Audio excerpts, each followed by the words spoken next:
La salle à manger n'avait pas changé, les mêmes chaises massives, la même table en chêne poli, le même jazz doux qui s'échappait de l'enceinte dans le coin, comme à chaque fête depuis que j'avais 12 ans. Maman avait préparé sa fameuse courge rôtie.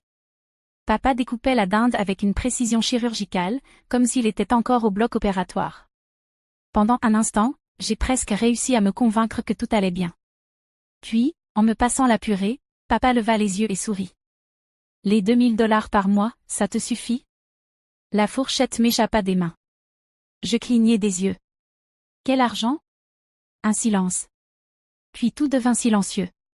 Même le jazz sembla s'éteindre. Le sourire de papa s'effaça. Il tourna la tête vers maman. Elle évita son regard. Je ne comprends pas, dis-je lentement, la voix à peine plus forte qu'un murmure. Je n'ai jamais rien reçu. Léona. La voix de papa était tranchante, mais pas encore en colère. Pas encore. Elle tapota ses lèvres avec une serviette, puis la posa calmement. Je pensais qu'il valait mieux utiliser cet argent ailleurs. Mieux utiliser? Répéta-t-il, plus fort maintenant. Tu m'avais dit que tu t'occupais des virements. Je l'ai fait, répondit-elle simplement. À qui? Sa voix se brisa. Parce que ça n'a pas été pour Iris. Maman attrapa son verre d'eau, mais sa main tremblait légèrement. Le programme de Saria coûte plus cher. Elle en a plus besoin. Tu sais combien il est difficile de percer dans la mode. C'est compétitif, impitoyable. Elle inspira. Et Iris, quoi? Elle est censée survivre avec les miettes pendant que notre autre fille défile sur Rodeo Drive? Byron, commença maman, mais il la coupa net. Non. Je veux savoir. Depuis combien de temps? Elle soupira. Depuis août.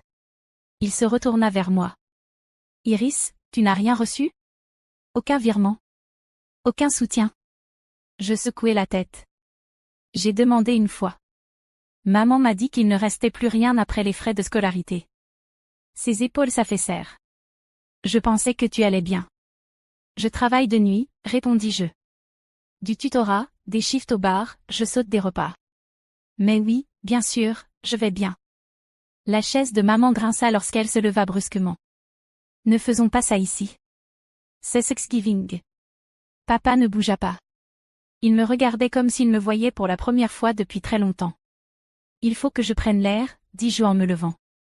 Le couloir me parut soudain trop silencieux, trop familier. Je sortis, serrant ma veste contre moi, et essayai de respirer. Le semestre d'automne s'était transformé en une suite de longues nuits et de journées encore plus longues. J'avais surchargé mon emploi du temps jusqu'à ne plus avoir une seule case vide sur mon calendrier, cours d'anatomie le matin, tutorat l'après-midi, puis le bar jusqu'à bien après minuit. Je me répétais que c'était temporaire. Juste le temps de rattraper. Juste le temps de payer le loyer. Juste le temps de pouvoir respirer. La plupart du temps, je sautais le petit déjeuner. Le déjeuner, c'était ce que je pouvais attraper en courant entre deux bâtiments, souvent une barre protéinée et un café noir. Le dîner, des nouilles instantanées ou des viennoiseries invendues récupérées à la fermeture du café du campus. Mes chaussures commençaient à se décoller. Je les ai agrafées un vendredi soir. Pendant un shift au bar, mon corps a finalement arrêté de faire semblant. Je me souviens parfaitement du moment, un plateau de boissons en main, la musique qui vibrait, quelqu'un qui faisait signe au fond. Puis la chaleur. Puis plus rien. Quand j'ai ouvert les yeux, c'était un plafond blanc stérile au-dessus de moi, le biplan des moniteurs, une perfusion dans le bras. Une infirmière des urgences m'a demandé si j'avais quelqu'un à appeler. J'ai répondu non. Plus tard, mon manager m'a dit qu'il avait essayé d'appeler mes parents après l'arrivée de l'ambulance. Pas de réponse, m'a-t-il dit. J'ai laissé des messages. Je pensais qu'ils viendraient. Ils ne sont pas venus. 2 jours plus tard, Callen, mon binôme de labo, est apparu sans prévenir. Il avait entendu la rumeur. Il portait un sac plastique rempli de courses et un plat de ziti au four. Je ne lui avais pas donné mon adresse, mais il m'a trouvé quand même. Tu as l'air de disparaître, a-t-il dit en posant la nourriture sur le comptoir. Je me suis assise au bord du lit, jambes repliées, capuche tirée bien serrée. Ça va, ai-je murmuré. Il n'a pas répondu. Il m'a simplement tendu une assiette et s'est assis en face de moi, en silence. J'ai pris une bouchée. C'était chaud, c'était réel, et j'ai dû me retenir de pleurer devant une fourchette de pâtes. Cette nuit-là, j'ai dormi 12 heures d'affilée. Le lendemain matin, j'ai regardé mon téléphone. 2 messages de maman. Le premier. Contente que tu ailles bien. Tu peux envoyer à Saria le nom de la marque de soins que tu aimais? Le deuxième. N'oublie pas de manger. J'ai supprimé les deux. Plus tard dans la semaine, j'ai vu que Saria avait posté une vidéo depuis un brunch branché à West Hollywood, le visage illuminé par la lumière filtrée, avec la légende. Il n'y a pas de meilleure façon de commencer la journée. Merci, maman. Je suis restée longtemps à fixer l'écran avant d'ouvrir mon application bancaire. L'écran de mon téléphone était fissuré dans le coin inférieur, une ligne fine qui déformait juste assez les visages et le texte pour troubler l'illusion. Pourtant, j'ai continué à faire défiler, pas parce que je le voulais, mais parce que je n'arrivais pas à m'en empêcher. Saria venait de poster un carrousel de photos prises sur le rooftop d'un lounge à West Hollywood. Des fauteuils en velours, des cocktails au bord doré, et cette lumière de fin d'après-midi qui rend tout plus luxueux. Elle portait une robe en soie crème, étiquetée Dior, ses cheveux relevés d'une manière qui avait sûrement coûté plus que mes courses de la semaine. La légende disait: Maman sait toujours exactement ce dont j'ai besoin. #brunchlife, #lifestyle, #gifted. J'ai verrouillé mon téléphone, je l'ai posé face contre le sol et je me suis adossée au matelas. Le plafond au-dessus de mon lit s'écaillait. Le mini-frigo bourdonnait bruyamment dans le coin. Je n'avais pas acheté de légumes frais depuis 3 semaines. Il y a un mois, j'avais envoyé un mail à maman pour lui demander si elle pouvait m'aider à payer un nouvel atlas d'anatomie. Le mien tombait en morceaux, des pages manquaient, d'autres étaient tachées d'eau après qu'une tasse se soit renversée pendant une nuit de révision. Elle avait répondu le lendemain. C'est un luxe, Iris. Tu devras te débrouiller. La même semaine, Saria avait posté une photo de ses nouvelles bottes Balenciaga. Merci à ma merveilleuse maman de toujours soutenir mon rêve. J'entendais encore sa voix, sucrée, légère, sans effort. Je n'étais pas en colère, pas vraiment. Juste, vidée. Comme si la partie de moi qui cherchait encore à comprendre cet écart avait fini par se taire. Je ne demandais pas à être choyée. Je voulais juste arrêter de rationner le Doliprane. J'ai repris mon téléphone.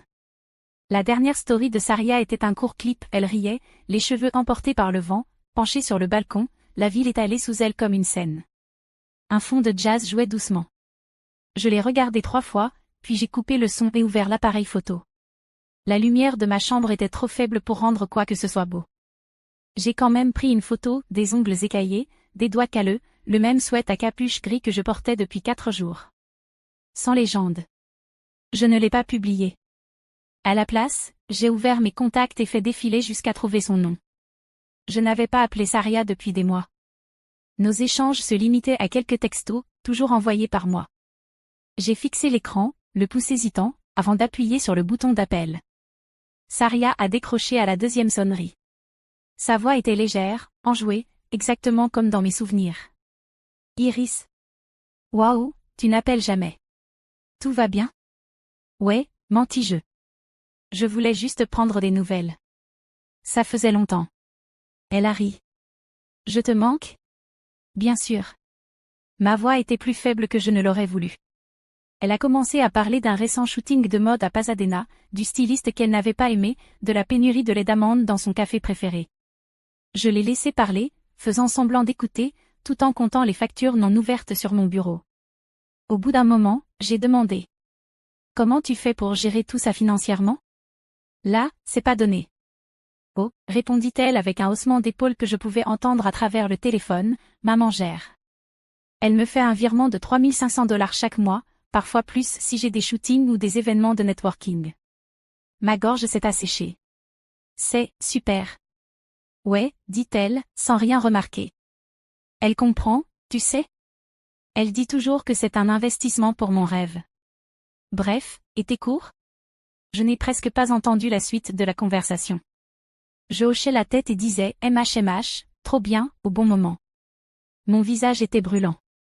Mes mains tremblaient sans vouloir s'arrêter.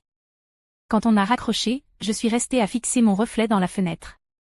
Je paraissais pâle, plus petite, comme si quelque chose avait été arraché en moi. J'ai ouvert un nouvel onglet et cherché des vols. Le billet le moins cher avait 2 escales et 6 heures de retard, mais il me permettait d'arriver à Chicago à temps pour le dîner de Thanksgiving. J'ai cliqué sur « Réserver maintenant », puis j'ai refermé mon ordinateur, poussé le plateau de factures de côté et commencé à faire ma valise. Je ne savais pas exactement ce que j'allais dire en arrivant, mais je savais que je ne pouvais plus rester silencieuse. Et je savais que la table à laquelle je m'apprêtais à m'asseoir ne serait plus jamais la même. Nous étions assis à la table de la cuisine, la lumière du soleil inondant les mêmes fenêtres contre lesquelles je collais autrefois mes tests d'orthographe en espérant des félicitations. Le repas était silencieux, presque prudent. Maman avait préparé une soupe de lentilles et une salade de poulet, rien d'extraordinaire, mais bien plus que ce que j'avais mangé ces dernières semaines. J'ai avalé 2 bouchées, puis j'ai posé ma fourchette. Papa leva les yeux. Tu as maigri. Je haussai les épaules. On dirait bien. Ça va? Défini, ça va, répondis-je. Il fronça les sourcils. Qu'est-ce que tu manges, d'habitude? Nouilles instantanées. Sandwich en promo. Les restes du boulot, quand j'ai de la chance. Il marqua une pause. Les $2000, ça ne suffit pas? Je le regardai. Il n'était pas sarcastique. Il ne savait vraiment pas. Il n'y a jamais eu de virement, papa. Pas un seul. Sa fourchette tomba dans l'assiette. Il se tourna vers maman. Léona. Elle gardait les yeux fixés sur son bol. Le silence s'étira jusqu'à devenir insupportable. J'ai envoyé l'argent à Saria, finit-elle par dire, la voix neutre. Elle en avait plus besoin. La bouche de papa s'entr'ouvrit, mais aucun son n'en sortit. Elle est dans la mode, Byron, poursuivit maman. C'est cher. Elle a des événements, des gens à rencontrer. Elle doit maintenir une certaine image. Je clignai des yeux. Et moi, je n'ai pas besoin de manger? Maman me regarda, surprise d'entendre ma voix. Je ne dis pas que tu n'as pas besoin d'aide, répondit-elle prudemment. Je pensais juste, tu es plus forte. Tu t'en es toujours sortie. Saria est plus sensible. Papa se leva lentement. Tu m'avais dit que tu faisais le virement chaque mois pour Iris.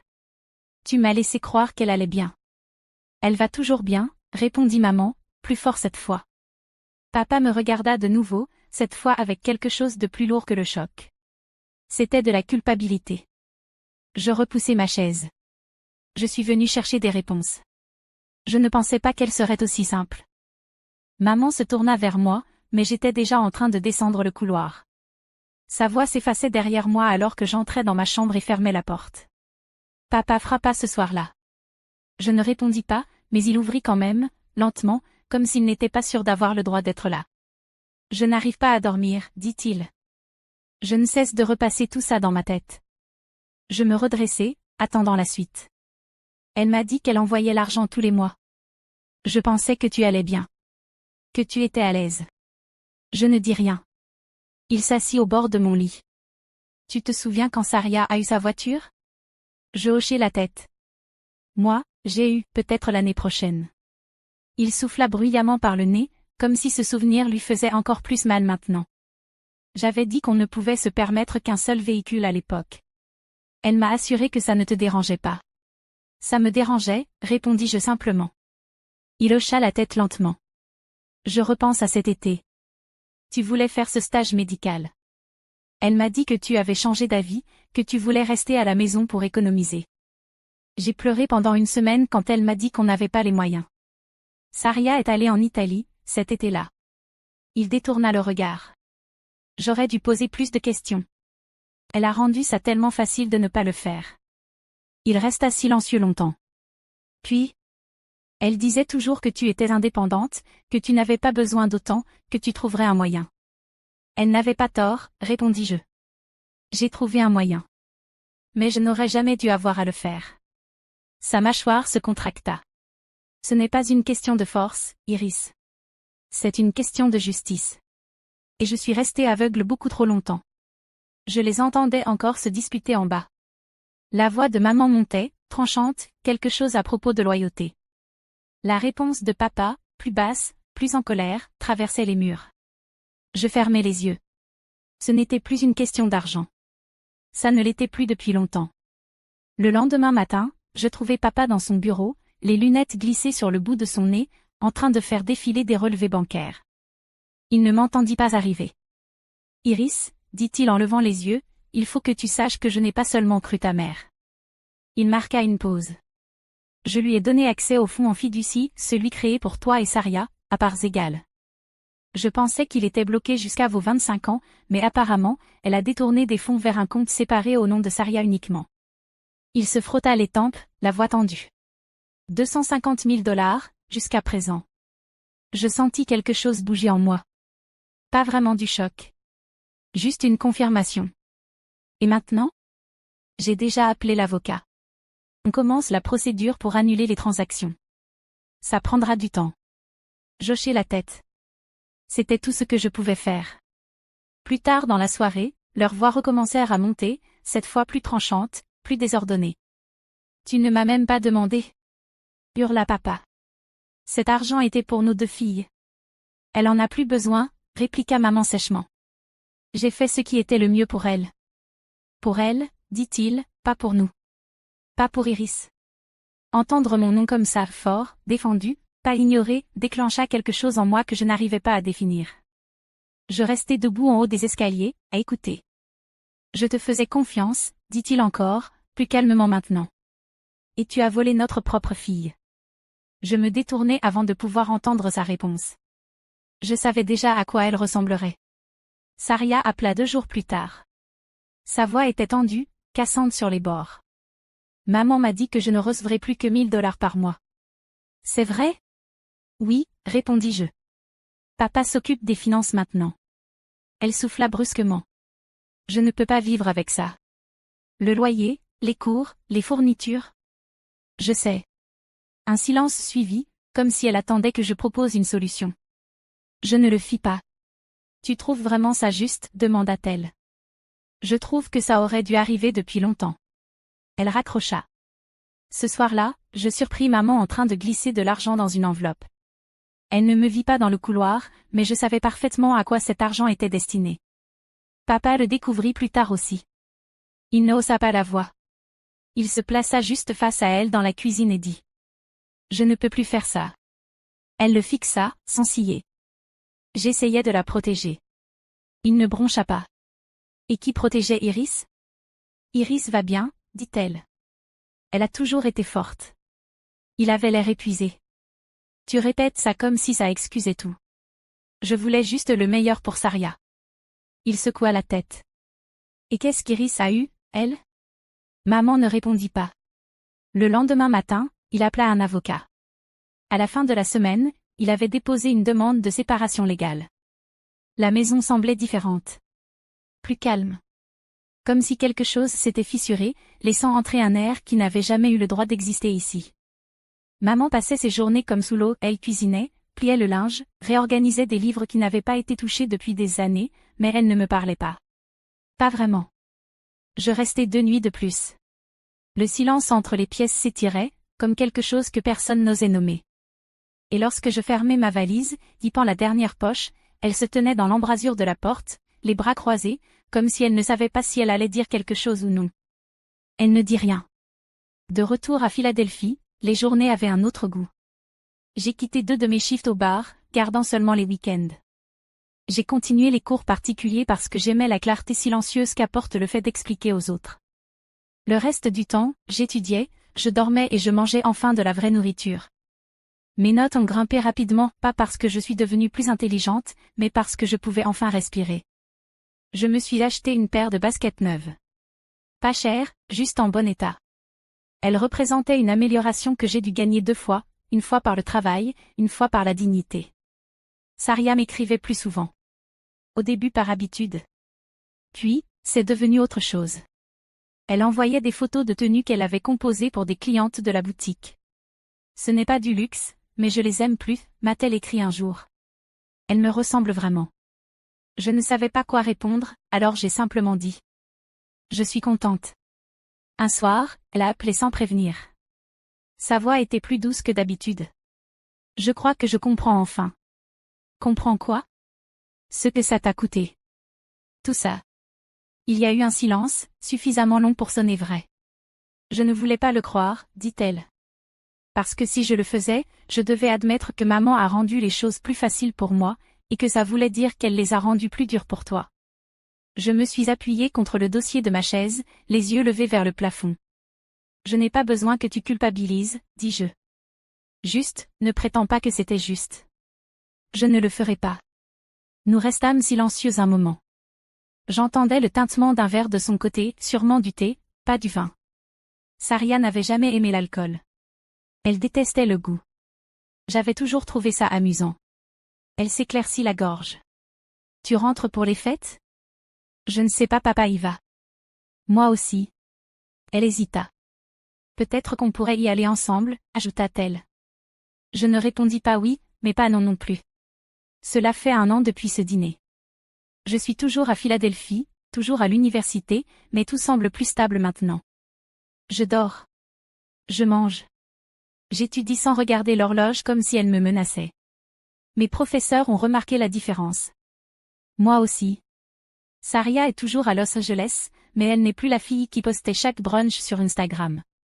Elle travaille à mi-temps dans une boutique qui fait la promotion de la mode durable. Elle crée des pièces à partir de tissus récupérés et parle plus de savoir-faire que de haute couture. La fierté dans sa voix est plus discrète, mais réelle. Maman travaille maintenant dans un magasin Home Good. Elle dit que c'est temporaire, mais je ne pose pas de questions. Nos appels sont brefs, polis. Il y a une distance que ni elle ni moi ne savons comment traverser. Papa, en revanche, appelle chaque semaine. Parfois on parle des cours. Parfois pas. Quand il vient me voir, il apporte des livres, des courses, et il écoute comme si le temps n'était plus un luxe qu'il devait économiser. Un soir, alors que je sortais de la bibliothèque, Saria m'appela. Je pense rentrer pour les fêtes, dit-elle. Pour voir maman. Je ne dis rien. Tu veux qu'on y aille ensemble, demanda-t-elle. Pas pour elle. Juste, pour le faire bien, cette fois. Il y eut un long silence, mais elle ne le brisa pas. Elle attendit. Je hochai la tête avant même de réaliser que je le faisais. D'accord, dis-je. Allons-y. Noël arriva sans grand geste, juste un vol matinal, 2 valises cabines et un coup frappé doucement à la porte. Saria et papa entrèrent les premiers. Je suivis. Maman ouvrit, portant un pull que je ne reconnaissais pas, simple, un peu usé. Ses cheveux avaient plus de gris que l'an dernier. Elle esquissa un sourire. Il ne monta pas jusqu'à ses yeux. Nous nous installâmes autour de la même table où tout s'était brisé. Le repas était simple, des légumes rôtis, une tarte achetée en magasin, une dinde trop sèche que papa avait trop cuite. Personne n'évoqua le passé, mais personne ne fit semblant qu'il n'avait pas existé non plus. Et je crois que c'était ça, la vraie victoire. On se passa les plats. Saria complimenta la farce. Papa me demanda comment se passaient mes cours. Maman dit qu'elle s'habituait encore aux horaires de la vente. C'était honnête. Pas chaleureux, mais honnête. Plus tard dans la soirée, je défaisais mes affaires dans ma chambre d'enfant. Les murs me semblaient plus petits. Je sortis de mon sac une enveloppe blanche, le reçu de mes frais de scolarité. Je la déposai dans le tiroir, à côté d'un mot que papa m'avait écrit quelques mois plus tôt. Il disait, « Ceci est à toi. » Pas parce que tu l'as mérité, mais parce que je t'ai enfin vu. Je le relus une fois de plus avant de fermer le tiroir. Pendant longtemps, j'ai cru que l'amour devait se prouver, que le silence signifiait la force, et que la force voulait dire ne rien demander. Mais je n'y crois plus. Je crois au fait d'être vu. Et je crois que certaines histoires ne se terminent pas par la guérison, elles commencent avec elles.